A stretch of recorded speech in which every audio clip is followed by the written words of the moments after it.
Picture this. You're a runner and you got hurt. You're searching all over the internet for quick fixes, hacks, so that you can keep running, but you get more confused and don't know who to trust and what to trust. In this episode, we'll hopefully cut through all of that and make it so easy for you to get back to the road of recovery with pro medical advice from a professional.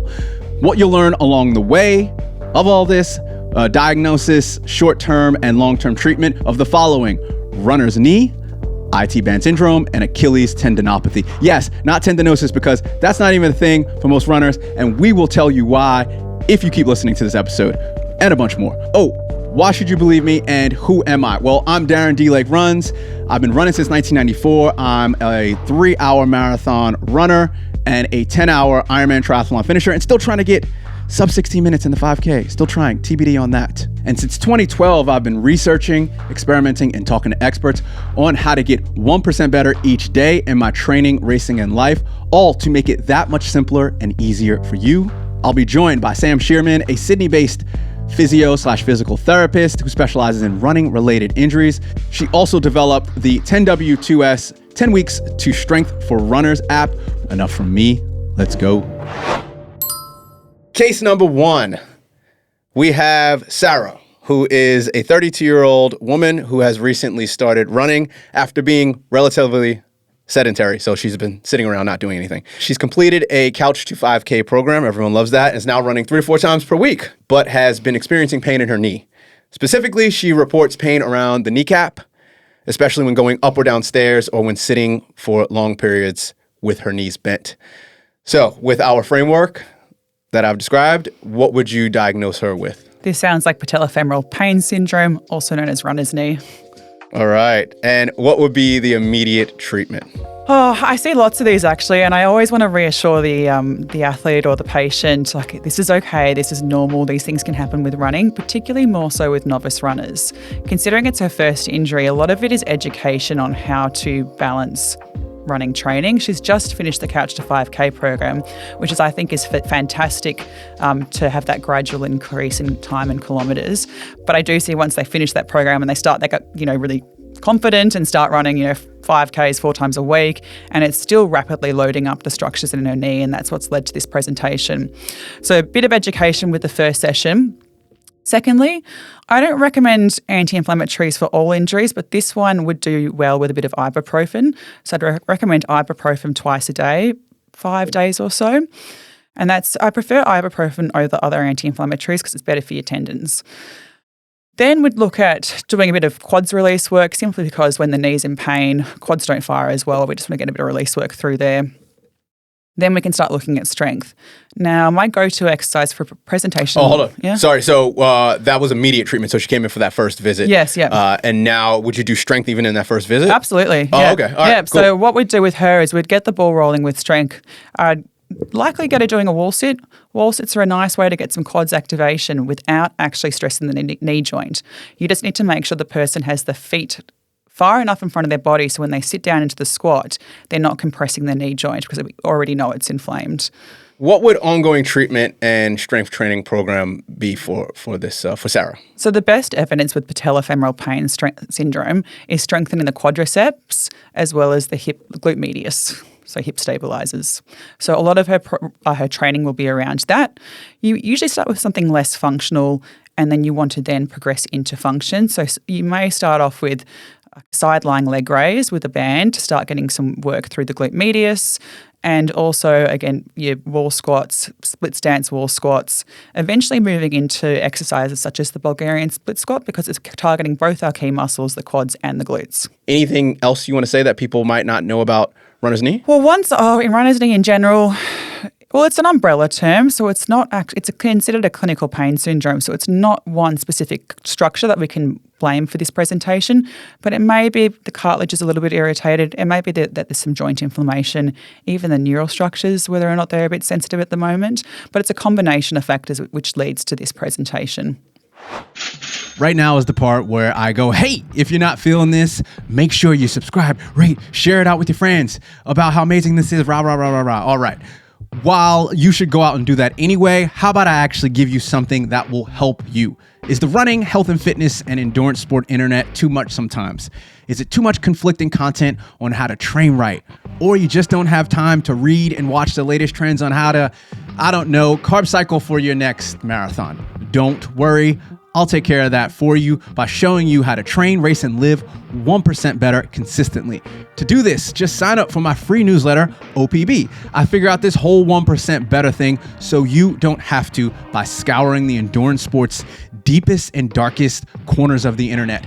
Go to dlatecreates.com/news, all spelled the normal way, to be inspired and motivated on the regular. Let's get back into it. All right, moving on to the next case, number 2. We've got John, who is a 45-year-old male who has been running consistently for the past year, averaging about 15 miles per week. That is 25 miles. Is that? Yeah, 25 kilometers. So 25 per week, sorry. Yeah, so 15 miles for Americans, because I know half my audience, if not more, is American, and then 25 kilometers per week for the rest of the world that uses a system that makes sense on the 10 scale. Americans, get it right, please. I say this all the time. I'm looking at Americans, get it right. He has recently been experiencing pain on the outside of his left knee that he describes as a dull ache or burning sensation. The pain tends to come on during longer runs, especially when going downhill, and he rates it as a 7 out of 10 at its worst. He has tried foam rolling and stretching that area, and as well as taking a few days from running, but the pain persists. What would you call this? This sounds like iliotibial band syndrome, also known as ITB syndrome. All right, just that straight up. I mean, yeah, it's a case study. Yeah. What would be the immediate treatment for it? So with ITB syndrome, what happens is the iliotibial band, which is a thick band of fascia that runs along the outside of our leg. It originates from 2 muscles, so your TFL, tensor fascia latae, and also your glute max. Where's the TFL? Right at the front of the hip. So if you get your hip bone at the front of your hip, you bring your hands down slightly and a little bit more lateral, that's where the TFL sits. The ITB comes from those 2 muscles. It runs down the outside of the leg and attaches onto the tibia. Now, with the ITB, if it starts to tension, it will start to compress a little fat pad and bursa that sits on the outside of your knee. That's what gets inflamed. So the immediate treatment sometimes is, again, here I'm recommending anti-inflammatories here, but this is another one I'd say start with some ibuprofen twice a day, 5 days as the initial treatment. You don't want to take anti-inflammatories for too long because it can cause gastrointestinal upset and stomach ache. So I don't want everyone with ITB to, every time pain comes on, start popping anti-inflammatories. But it's an initial, treatment. This hasn't happened before. That would be my go-to. In terms of release work, we want to focus on releasing the TFL in particular. Lots of people think about, massage the ITB, let's foam roll the ITB, but that does nothing for the fascia. It's strong and it's thick. There was one study, I can't remember how much force was placed through it, but they put a huge amount of force through the ITB and there was basically almost little to no stretch through it. You need to focus on releasing your TFL as well as the glutes. And then in terms of strengthening exercises, we want to improve our glute medius strength because that will stop the TFL, trying to kick in, trying to tension up, and that in turn tensions the ITB. All right, so ongoing, 8 to 12 weeks has gone. They've seen you a couple times. What would you then have them, let's say they're 100%. Yeah. What would you have them do to maintain?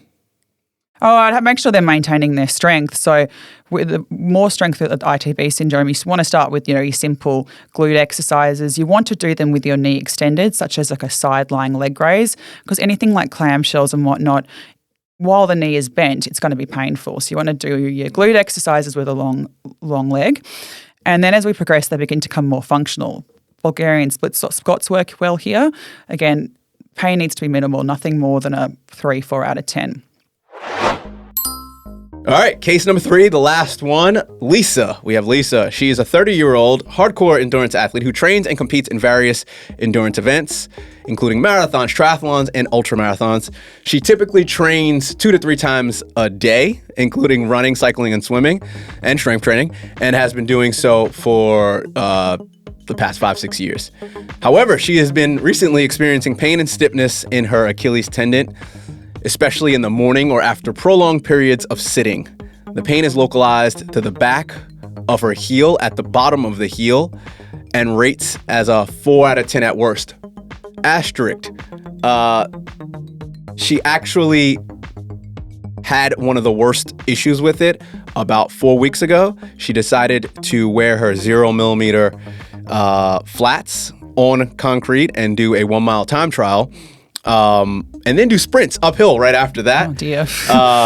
And that spiked it up to about an 8 out of 10, and she was in extreme pain. I know Lisa very, very closely. She's a dear friend of mine. That's a joke. So what do you think she has?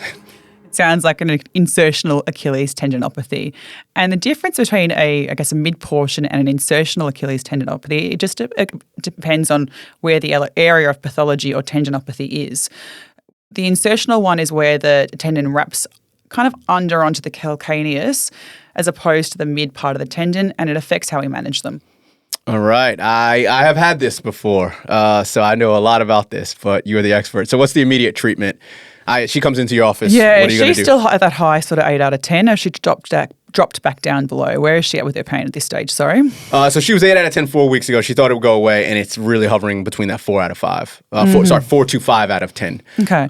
So what would you do? So first of all, I think I would test what she's like doing her single leg calf raises and how painful does it get.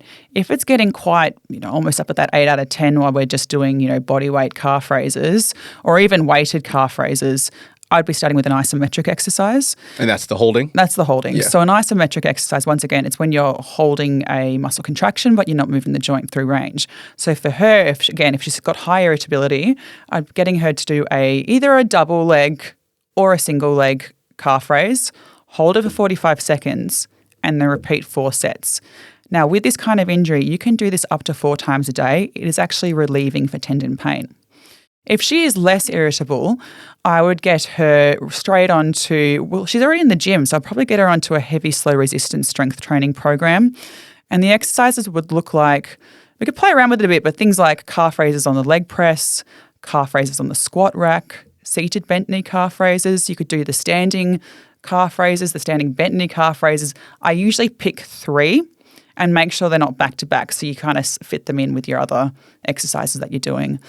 And again, when I say heavy, slow resistance strength training program, tempo is usually a 3-2-3 tempo. So 3 seconds up, 2 second hold, 3 seconds down. And the weight needs to be heavy. Like you don't want to be able to do any more than 1 or 2 reps afterwards.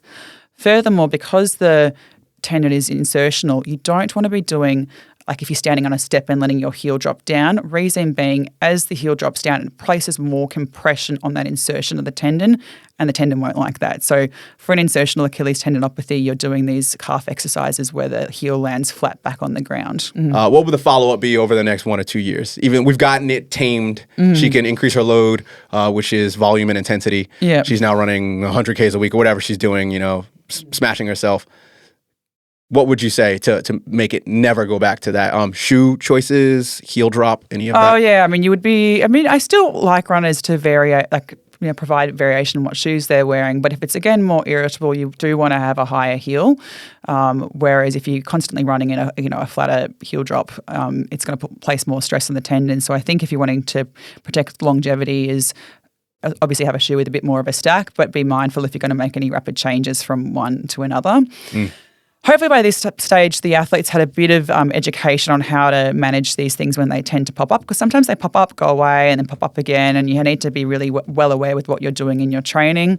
Obviously, the strength stuff needs to be consistent. It needs to be, especially with a painful tendinopathy, 3 times a week. And then other things I recommend, and this is a little bit... Again, it's going to be no fix, but it may be an adjunct to what you're doing. But there's a bit of evidence coming out around collagen supplementation, and particularly with Achilles tendinopathy. So again, it's not going to fix the condition, but I'm more of one of those people you throw the book of things. I have collagen in my coffee every day because I know it's good for my tendons. But the stuff coming out is exciting. So here's an example. They had one group that did the strength training program where one group didn't... plus the collagen, the other group just did the strength alone. The group that had the collagen had a faster resolution of symptoms, as well as there was another trial that looked at Achilles tendinopathy.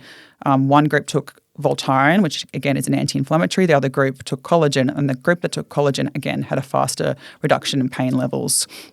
So I think that's kind of interesting in that context. But really, when it's becoming more of a managing condition, it's about listening to symptoms when they pop up, modifying your training, not stopping completely unless it's too painful, keeping up the strength work. Thank you. Anything else you want to say? With Achilles tendinopathy, again, it can be one that can stick around for a little bit and frustrate runners, or it may go away and then come back again. If it has been that real chronic, around for a long time, it's often that area of tendon that has the tendinopathy. It's never quite going to get back to where it was. I don't want to alarm people with that, but basically you want to get the rest of the tendon as strong as it can be. Lots of people have tendinopathy in their bodies and they don't even know about it. And that's what we're aiming to do, is get the rest of the tendon as strong and as healthy as it can be, so it becomes one very good functioning unit.